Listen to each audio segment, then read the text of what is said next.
Good morning, everyone, and welcome to the India-Italy corridor.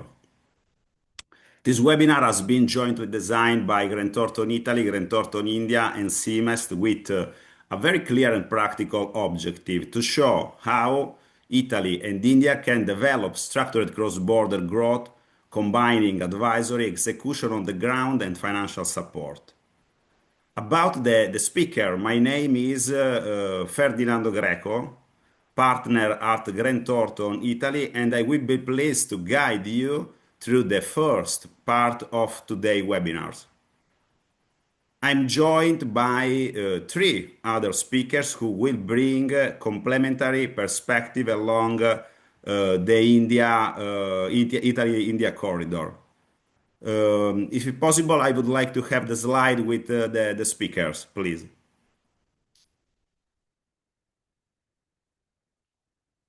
Okay. Fabrizio Ceccarelli, Chief Representative India for SIMEST, Sante Maiolica, Advisor Partner and Head of M&A from GT Italy, and Christian Arora, Partner in Direct Tax e India Investment Advisory, Service Leader in GT Bharat.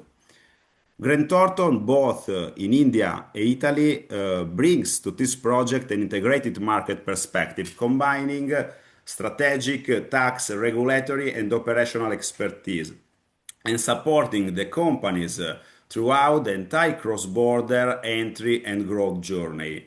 SIMEST, on the other hand, will later present its role and the financial support it provides for international investment, working in close alignment with our advisory execution activity.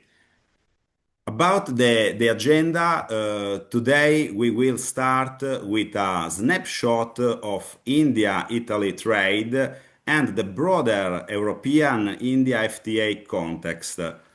And then we move into strategic opportunity and practical tool along the India-Italy corridor, including SIMEST support, and before closing with the Q&A section.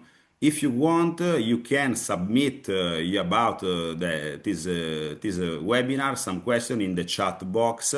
We are pleased to answer at the final section. Before moving to the number, I would like to add one important element of the context. The current trade and investment relationship between India and Italy should also read in light of the renewed momentum on the European-India Free Trade Agreement. After several years of pause, negotiations have been relaunched, and the company are positioning themselves early, especially in sector where Italy is particularly strong, and this gives additional meaning on the number we are about to see. With this context, we are now move in the slide 5, where the India-Italy trade investment snapshot. This slide gives us a very clear picture of where the relationship stands today. Bilateral trade between India and Italy is around 14 to 15 billion euros, and it is remained stable during 23 and 24.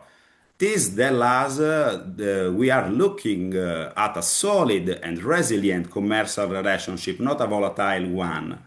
Within this total, Italian exports to India are approximately 5 billion euro, which confirm a strong presence of the Italian product and technologies in the Indian market. At the same time, India maintains a trade surplus with its European partners, reflecting the strength of its industrial and export base. But if we move to the investment landscape, the data become even more concrete. In fact, there are more than 800 companies active, Italian companies active in India, with an Italian FDA stock of about 6.9 billion euro and employing around 60,000 people through Italian firms in operating in the country. This number show us that Italy is already deeply embedded in the Indian economy. And at the same time, as highlighted in the slide, this strong base still hide significant untapped growth potential. Let's now move to the slide 6. Two powerhouses and one corridor. This slide help us to explain why this potential exists. On one side, we have India.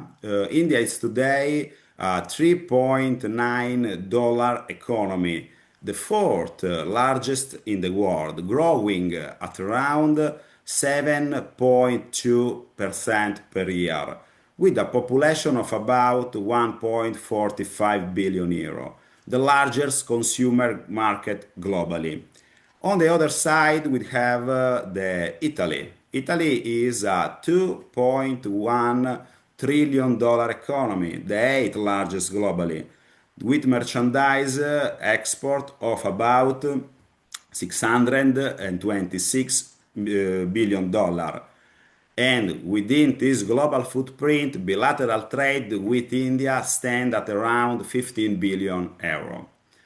What we clearly see here is complementarity because India offers scale, growth, and a massive domestic market. Italy offers industrial excellence, specialization, quality manufacturing, and export capability. This is why we talk about two powerhouses connected by one corridor rather than two standalone markets. Let me close this first section with a final thought. The relationship between India and Italy is already strong. Stable trade, significant investment presence, clear sector alignment. At the same time, the renewed momentum on the European and India FTA create expectation of improved condition over time, especially in sectors such as machinery, automotive, chemical, luxury good, and alcohol bev. For companies interested in developing this cross-border market, the environment today is favorable and offers strong prospect. Our role is to support and guide every aspect on this journey, from strategy to execution. This is the purpose of the India-Italy corridor built by Grant Thornton Italy, Grant Thornton India, and SIMEST. Sante, what do you think about this section? And I would like to have some your practical insight about this. Thank you, Ferdinando. But to bring these numbers to life, I want to share a quick conversation I had recently with the CEO of an Italian automotive component firm that is it is one of my clients. In particular, he produces spare parts for industrial vehicles, and he operates at a global level. He told me that for years he viewed India as a dream market, but protected by a fortress, primarily due to the 110% duty on high-end vehicle and parts. So he told me, Sante, we aren't just fighting competitors, we are fighting the math. And I think that according to what you said today, that math has changed. So we do this dropping to 10%. I will see in the webinar, in the next part of the webinar, dropping to 10%. That fortress is gone. So I think that this is the strategic insight we see on this webinar today. So we are moving from a period of untapped potential into a period of unlocked competitiveness. So our clients are no longer just exporting to India. I'm speaking from the Italian side, of course, no? but I think that for the Indian is the same. So our clients are no longer just exporting, but they are integrating into a global value chain where probably Italian excellence is finally an accessible premium. This is my view. This is the way I think I share with you because I think it's very important to create a real synergy with the two market in order to grow together. Thank you, Sante, for your case study, and I now pass the floor to Christian for the second section of our webinar. Thank you very much. Thank you, Ferdinando and Sante, for setting the context. And a very good morning and good afternoon to our attendees from India, Europe, and other neighboring countries who have taken out time to attend the webinar. Talking about this slide, I think Ferdinando mentioned that the EU-India Free Trade Agreement hasn't been a quick process. It's been a more than a decade-long journey of negotiation and alignment. Negotiations first launched back in 2010, but after the talks were suspended in 2013, we entered a long period of dormancy. The real turning point came in 2022 when negotiations were relaunched with fresh energy. In 2024, significant political momentum was gained with a clear goal of reaching a conclusion by 2026. Given that this agreement was signed on January 27th of 2026 at the EU-India Summit in the presence of the Honorable Prime Minister Modi and the EU President Ursula, and it was expected that the administrative process to implement the agreement will conclude before this year ends, and the provisions will come into effect in 2026 itself. The FTA provides a significant boost to Indian exporters who will receive preferential access for over 99% of exports from India to Italy. This is significant given the large market Indian goods has in the European Union, while the benefits which will come into effect in a gradual manner, over 70% of the tariff line items will be liberalized immediately. And specifically talking about India-Italy trade, that is expected to be a game changer for several labor-intensive sectors like textiles, leather, jewelry, where high tariffs have historically been a hurdle. With FTA coming into effect, I would say enhanced market access will create a demand for the goods in the Italian market. And in a nutshell, Indian goods will become more competitive in Italy and obviously in the larger European market than ever before.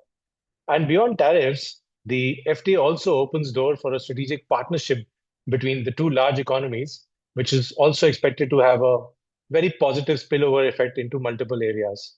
This may mean, increased cross-border investments, strategic alliances, common vision for growth in identified sectors.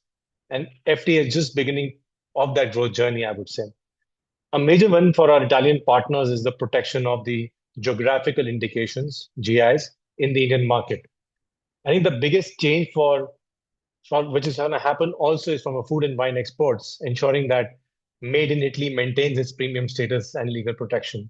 And strategically, this FTA would reinforce the EU-India partnership and strengthen global supply chains as well. It will position India not just as a market, but as a central manufacturing and a service hub. Next slide, please. And talking about some of the key schematics around the FTA concessions that one should be aware of, every FTA provides certain guardrails to ensure benefits are provided only where due and not blanket benefits to all exports going out of the country. This would mean keeping checks on the eligibility of the products, ensuring due declarations to validate the sanctity of the claims and the compliances at the end of the importer as well as the exporter to create an audit trail. And for this, there are three important areas around compliances which are relevant. This is origin determination, certificate of origin, and import compliances. Origin determination is the primary criteria for claiming any FTA benefits. And without this element, the benefit of FTA cannot be claimed. Origin is evaluated through a rigorous lens of both general and product-specific lens, the rules framed therein. This involves a very deep dive into the technicalities of the manufacturing process, looking at regional value content and the change in tariff codes. Essentially, customs and regulatory authorities look out for substantial transformation in the product along with other parameters to confirm whether the FTA benefit is available or not.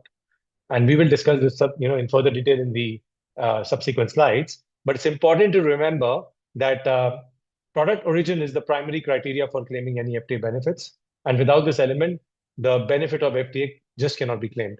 Second, the certificate of origin becomes the documentary proof of origin for a particular product.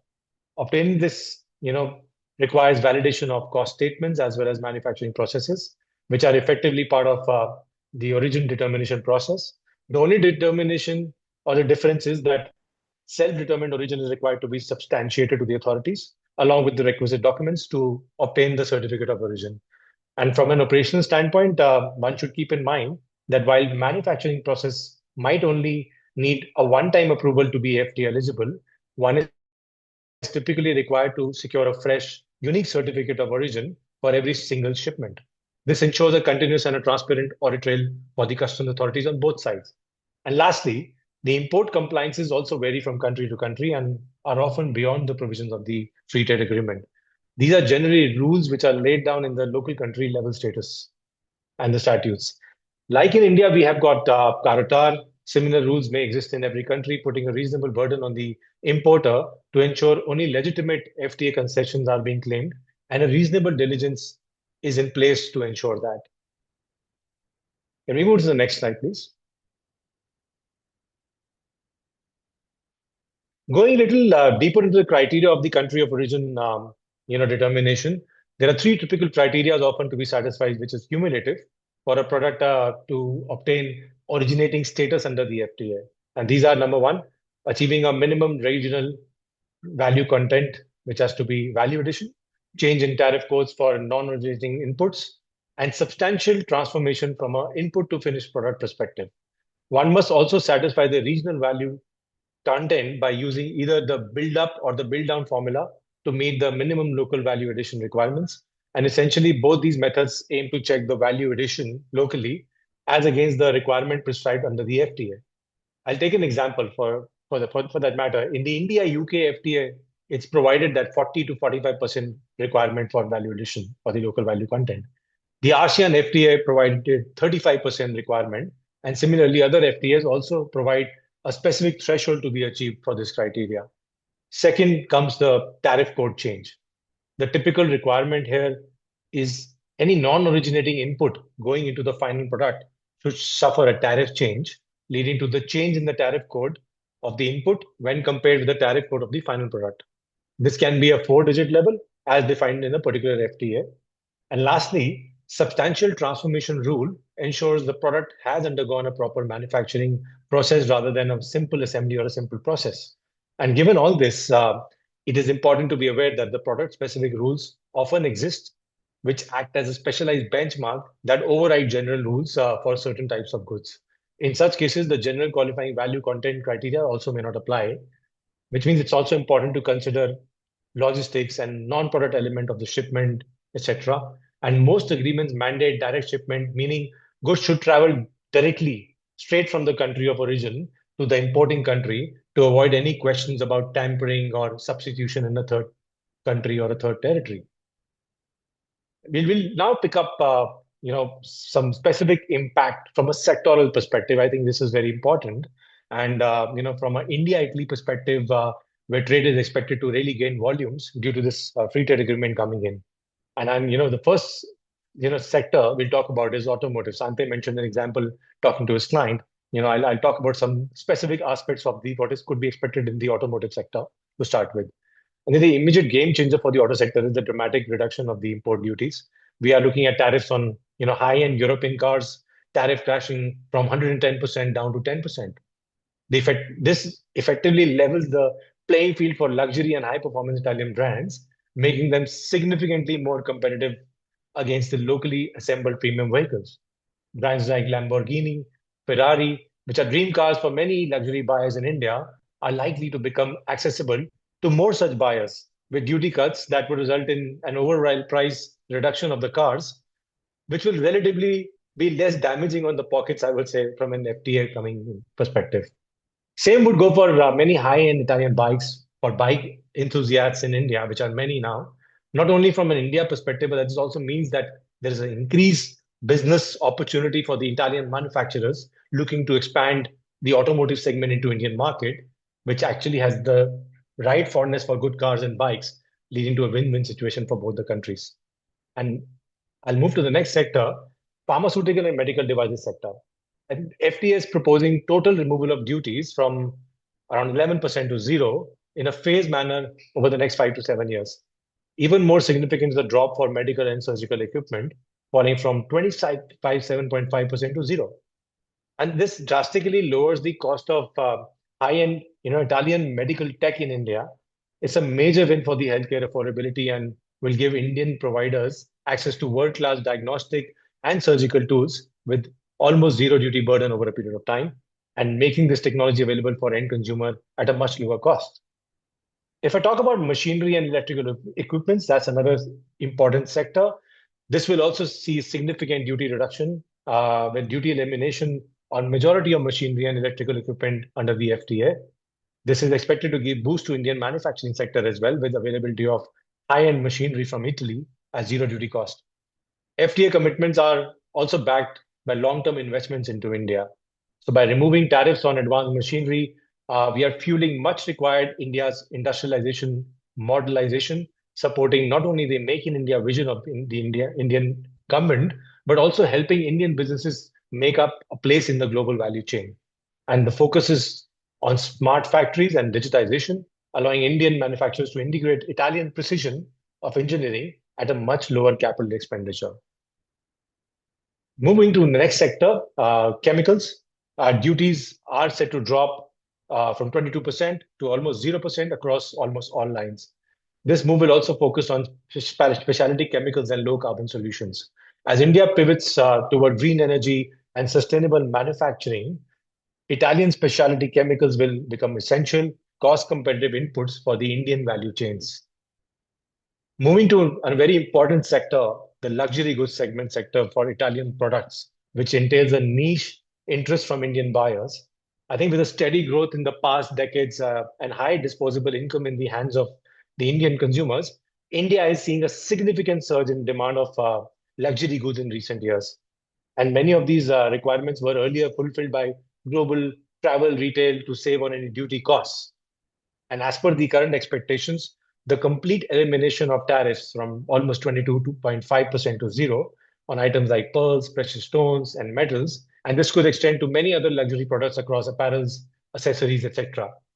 This is a significant portion of imports, which is likely to boost luxury good market from Italy to India and help increase the retail footprint of high-end Italian luxury brands coming into India or operating in India. As we know, Italy is a global leader in high-end design and luxury brands. This reduction positions Italy as a premium partner for Indian booming luxury industry and creative economy. It's about more than just products. It's about integrating the Italian aesthetic leadership, I would say, into the Indian premium lifestyle segment. I'll take an example here.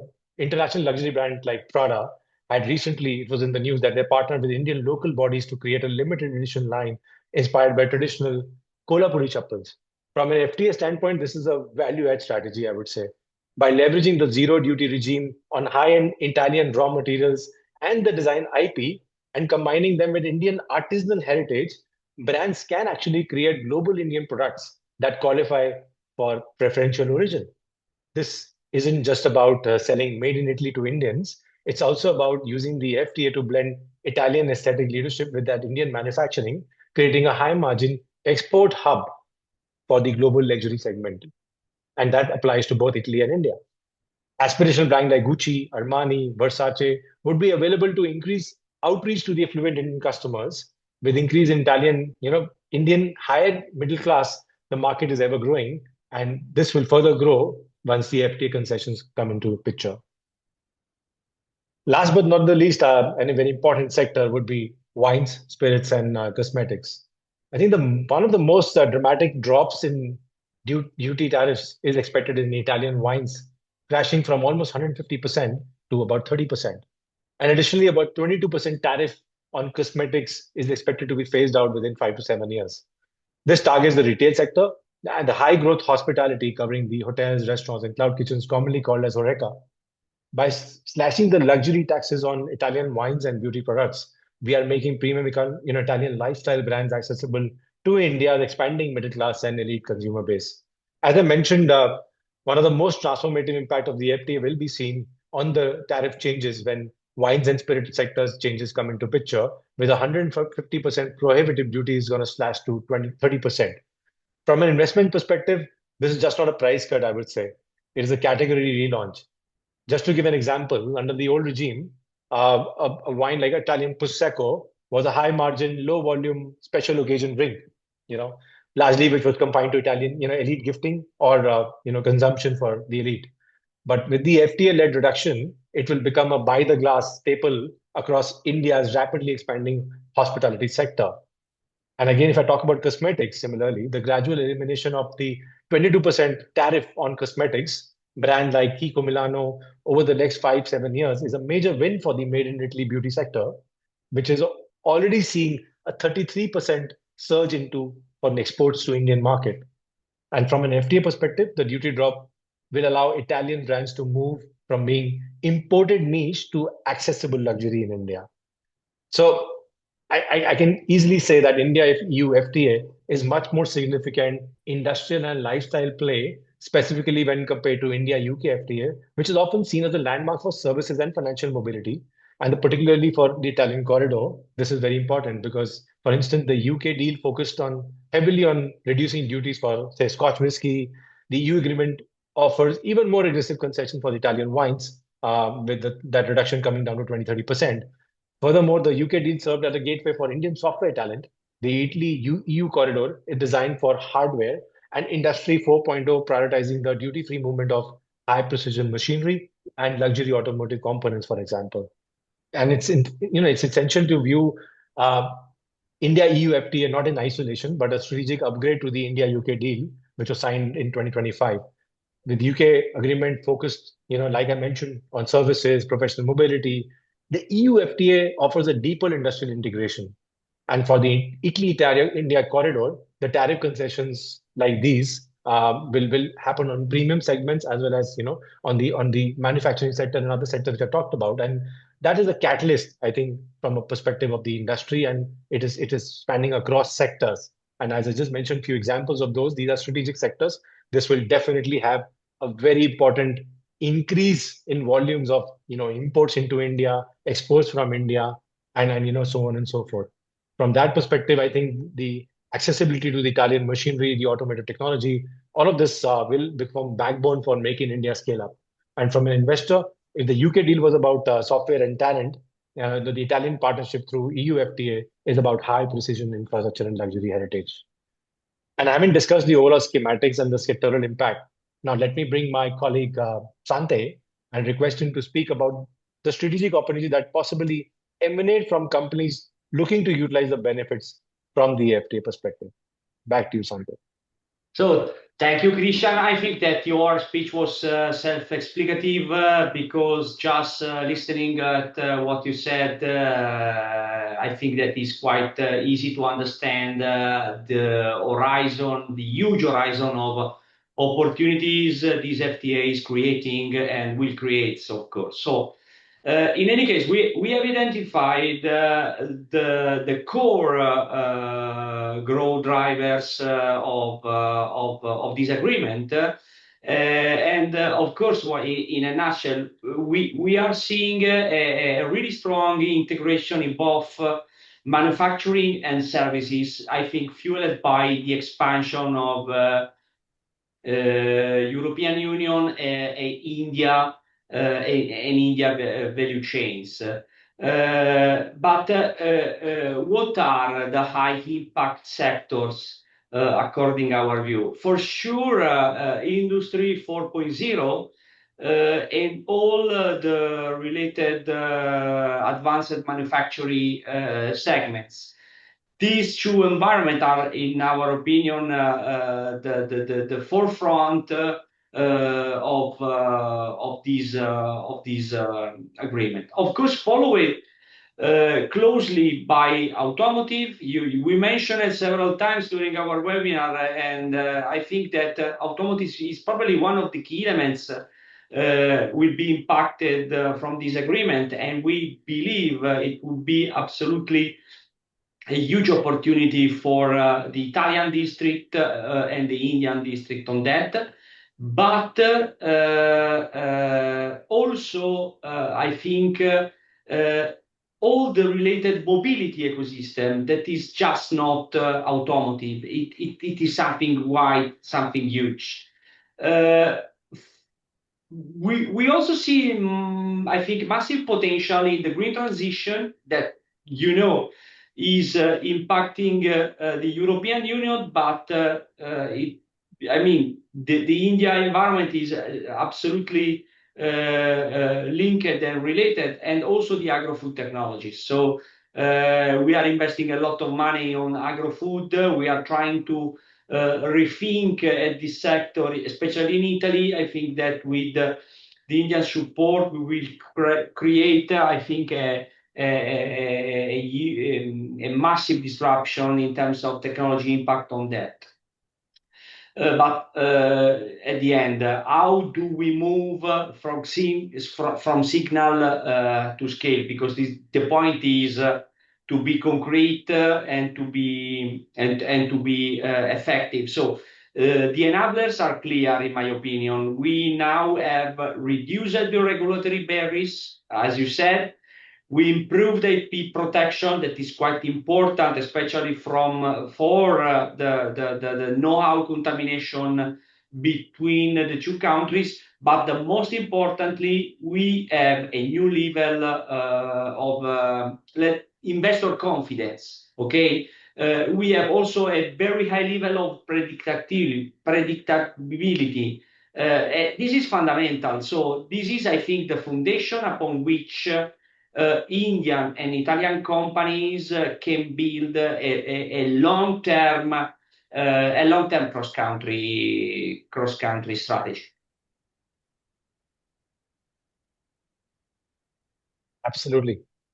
I think thank you for that thought, and I completely echo with that. And you rightly mentioned, stages set in terms of the enablers, which we can already see, and having discussed some of the insights, I think all of us agree that this is a large opportunity from, both India and Italy from a strategic partnership standpoint, and a lot of more conversations will happen around those between people who are willing to invest both sides and look at creating those alliances. But I think it's important from also then what has come out as saying that signal to scale. There has to be an action plan around it, and that's exactly what we'll cover in this slide. I think, in my view, the strategic outlook is centered on rapid expansion of the EU-India value chain, for that matter. We are witnessing a fundamental shift from the traditional trade towards deep-seated integration in both manufacturing and services. By building these resilient supply corridors, we are just not, we're not just moving goods. We are friendshoring critical components for the economy, combining the European technological precision with India's unparalleled ability to scale production from a global market standpoint. When we look at high impact sectors, we talked about those. The synergies are pretty clear across, some key pillars. In the Industry 4.0 and the automotive ecosystem, we are merging software expertise with advanced hardware to lead in smart mobility and automated manufacturing, for that matter. Simultaneously, our focus on the green transition and agro-food technologies addresses global imperatives, and this will leverage collaborative R&D to drive innovation in clean energy, sustainable food processing that can be exported worldwide. And finally, I would say that the success of these initiatives rests on key policy enablers that provide the rails for the growth. By aggressively working to reduce tariffs, aligning the regulatory standards, and strengthen the IP protections, we are actually removing the friction that historically slowed the cross-border ventures. This transition towards a more transparent and predictable environment is designed specifically to boost the investor confidence, as you also mentioned, ensuring that long-term capital feels secure in these high growth corridors. I would now request Santi to, if you come back and you would like to add anything what I mentioned on the strategies, but also take us to the next section on how we are looking at this opportunity seamlessly for helping our clients as a one team from Italy and India corridor perspective. Over to you. Okay, this brings us to the how finally. So looking from an Italian perspective, but I guess it's the same also for my Indian colleagues. India and so Italy is a strategic necessity. From the Italian perspective, I want to be clear, it's not only because of China, because it's a completely different situation. India is a strategic necessity for all the reasons we have listened during the webinar. But India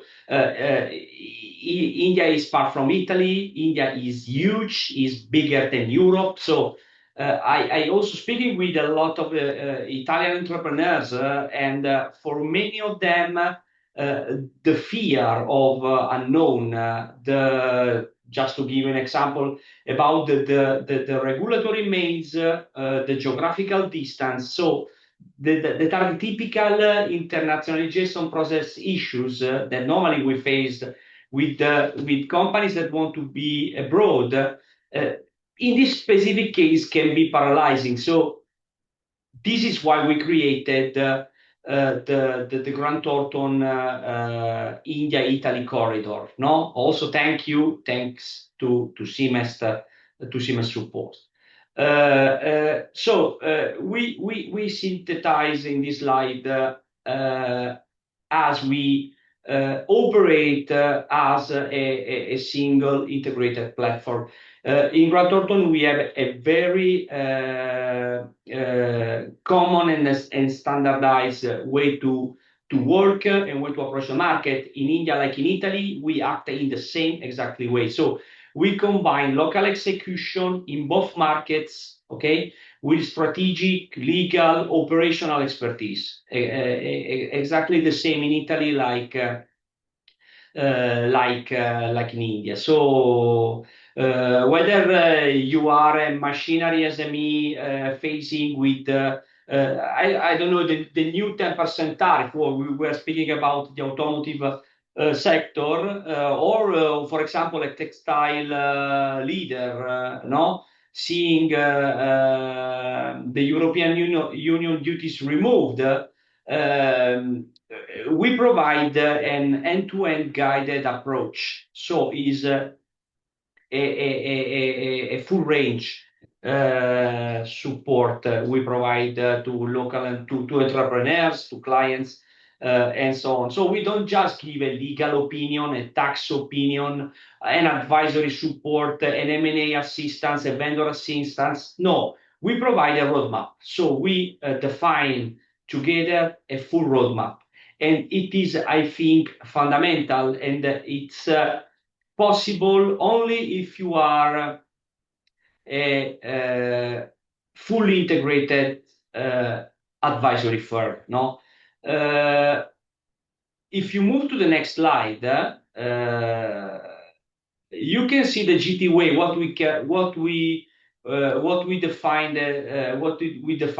the GT way, and we identify this path, this route, in 5 main steps. So the first one is, of course, the FTA advisory. We spoke a lot about the FTA. In any case, the advisory we provide on the FTA issues on topics are quite simple. So in a nutshell, we optimize the tariff and all the digital certification. So all the administrative issue will be managed with our integrated approach. The second step is related, of course, to market entry and the partner scouting. This is very important. And how do that? Simply finding the right partner through the compatibility analysis. So in Italy, we have the same environment, the same database, the same way to approach the network, the same way to valorize the network. So we are able to find the right partners according the criteria and the desire of the client, speaking directly with our local offices and local firms. On the ESG and CBAM compliance, that is probably one of the most new topic we are facing with. Our approach is to ensuring that your supply chain meets, of course, the new green standards. We have the same protocols. We have the same way to go in depth on that protocol. So for example, we provide the carbon reporting, the supply chain adaptation. So all the measures we have to face with in order to be ESG and CBAM compliant. Another step is about the IPR and the professional mobility. We spoke before about the opportunity and the need to protect the patents in order to facilitate the transfer of technology, the transfer of know-how. It is something that is absolutely core for example, Italian companies that are investing today in India or are going to invest in India. So we will have all the tools in order to protect patents and, of course, to handle visas, also for the secondment and the mobility, also pro tempore of the staff. The next step, and I think that this is our differentiator, and not only because I'm a finance guy, but because it's a matter of fact, corporate finance and SIMEST partnership. So we act as institutional bridge for our clients, for the companies, in order to provide them the funds to realize the investment and to realize the strategy in order to facilitate the cross-border activities with India. So speaking of funding and strategic support, this is probably the perfect moment to switch to our next guest, to our special guest, that is Fabrizio from SIMEST, and to talk about the financial engines behind these opportunities. So, Fabrizio, I will leave you the floor, and thank you for your presence today here.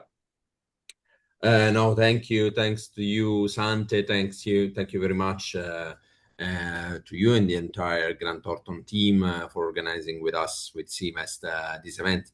For me, it's a real pleasure, of course, and thanks also to all the companies that are connected with us today. So, as Ferdinando said at the very beginning, let me just start with a very quick introduction to SIMEST. So, SIMEST is the Italian government agency fully dedicated to supporting the internationalization and export of Italian companies. We are part of the Cassa Depositi e Prestiti Group, CDP, Italy's development bank, or sovereign investment institution, as you want to call it. We operate through a combination of public and institutional resources, primarily on behalf of the Italian Ministry of Foreign Affairs and International Cooperation, so Ministero degli Esteri in Italian, but also through European funds, in collaboration, usually in this case, with the European Investment Bank or with our own balance sheet.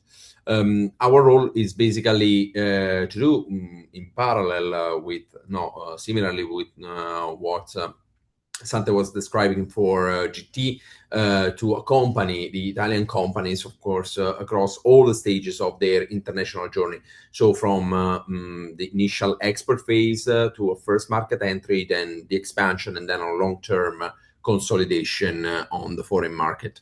So now, how we do see India today? So before moving to the products and the instruments and solutions that SIMEST can offer to you, how we see India and why is the Italy-India relationships so important, so strategically important? So the answer is clearly represented by two major frameworks. One, of course, is the EU-India Free Trade Agreement that we are describing today, and the other one is IMEC. so the India, Middle East, Europe corridor. From the Italian government perspective, both are extremely important. IMEC is critical because it strengthens Italy's natural role as a logistic hub and a strategic platform in the Mediterranean. And this is relevant for what Sante was saying, no, with reference to the fact that it's not just seeing India as an alternative to China. It's actually to gain a more prominent role for Southern Europe. And of course, Italy in that case would be probably the best positioned country in that sense for the entire support of a more distributed and more homogeneous growth in Europe and relationship with, of course, with Asia Pacific in general. The FTA, the Free Trade Agreement, is equally crucial because Italy is the second manufacturing country in Europe after Germany, and exports remain one of the main pillars of our GDP. So we don't have to forget that at the end of the day, Italy is the fourth exporting country globally, considering the size of the country and of the labor force. It's almost incredible. Beyond geopolitics, what I also want to stress is that the relevance of India for Italian companies and vice versa lies in the strong industrial complementarities between the two countries, something that we have already heard today.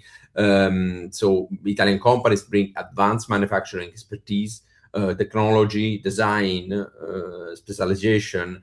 India offers scale, industrial ambition that is also reflected in a very recent and less recent decision by the government and the agencies that are guided, of course, by the Indian government, and a fast-growing consumer market and an increasingly sophisticated demand for qualities and standard.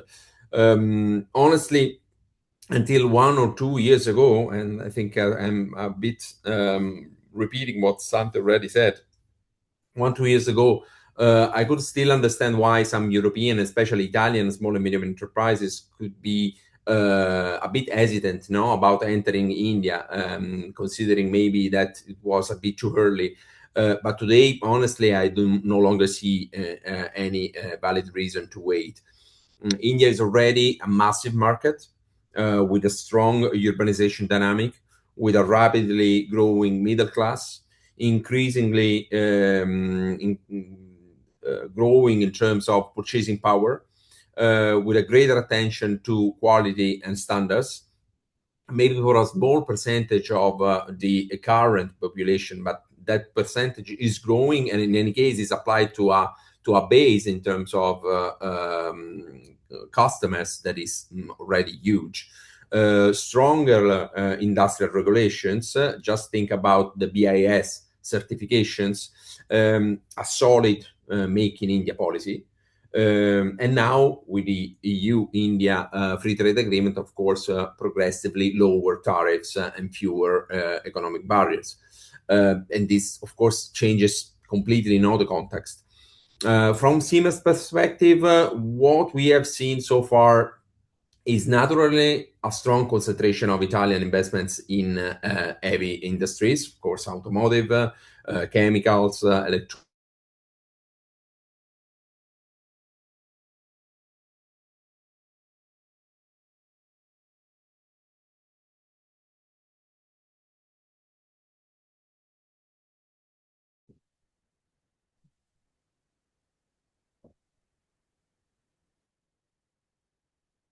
We need more not to be localized in a foreign market to serve that specific market, or maybe neighboring countries. These sectors for sure will still continue to grow since they are central within the Italy-India joint strategic action plan, and in any case will benefit from, as has been said already, will benefit from the kick in of the EU-India Free Trade Agreement. But what we are now expecting is a significant acceleration in many additional sectors with a more consumer oriented, rational, rather than purely labor cost driven. And this is something that we are already perceiving. Maybe it's taking still a bit of time, but it's something that is coming.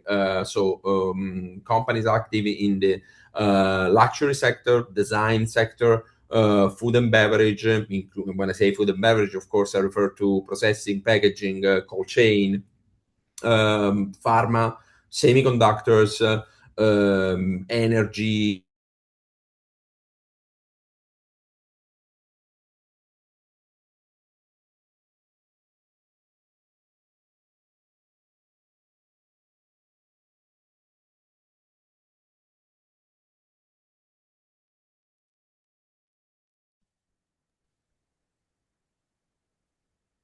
Oh yeah, I think we lost Fabrizio for a bit again. Okay, let's wait a couple of seconds in order to understand if he is able to solve his technical issues. Otherwise, we can move to close our session. What do you think? Yeah.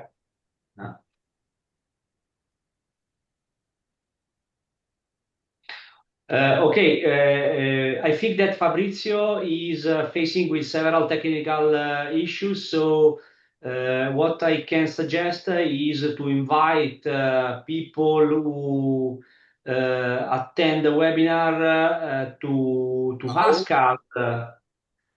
us any kind of question. If someone want to go in depth on any kind of specific topics.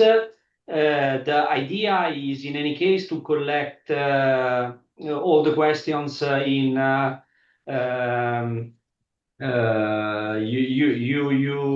address to us, and we will answer to you also via email or sharing the Zoom platform.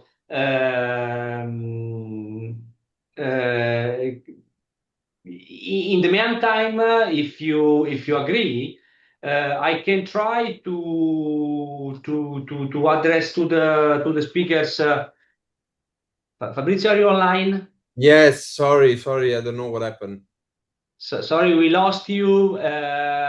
If you don't mind, Fabrizio, because we have 5 minutes left, we will try to address a couple of questions to you. Absolutely, no, sorry for that. Okay. So I will start with you, Fabrizio, if you don't mind. So the first question I have is how do the public-private risk sharing mechanism mentioned in the action plan can help Italian companies to mitigate financial barriers and of market entry? Okay, Sante. So first of all, please excuse me for the problem with the connection. But I mean, probably this question is helping me a bit to just explain some elements that I would have discussed in the final part of my speech. So the India-Italy Joint Strategic Action Plan basically contains several provisions that point in this direction, also in terms of having a sort of institutional support in order to reduce the risk and mitigating the entry barriers for Italian companies. But again, this is more translated in institutional support, industrial partnership, investment facilitation measures in general. So in particular, regarding the institutional support, there is a deeper coordination between the financial arms of the Sistema Italia, so SACE, that is the Italian Export Credit Agency, is more to issue financial guarantees, insurance policies. Cassa Depositi e Prestiti is with a lending role as a financial lender, and then SIMEST, of course, that I didn't say, but basically support the Italian investments through equity solutions. So reducing your exposure in terms of equity for your investment abroad, or with soft loans. So supporting your company with loans with a very low interest rate in the range of 0.3 And this is all with a strong cooperation with local institutions, for example, like investment.